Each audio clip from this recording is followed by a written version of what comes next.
শীতকালে চায়ের দোকানের আসর মানে এক অদ্ভুত রোমাঞ্চ। চায়ের দোকানের মধ্যে একটা হালকা আলো জ্বলছে। পরেশ কাকা তাদের নিজের জীবনে ঘটে যাওয়া কিছু গল্প বলছেন। খেজুর বাগানের ব্যাপারে শুনবি?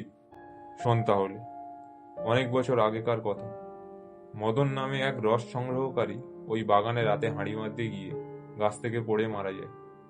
তারপর থেকে গ্রামের মানুষ বিশ্বাস করে প্রতি শীতে সেই মদনের আত্মা ফিরে আসে, আর যে ওই বাগানে যায় তাকে মেরে ফেলে।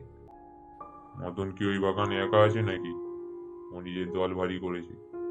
ও কম লোককে মারলো। একা না, ও একা না। আমি প্রমাণ করতে পারি।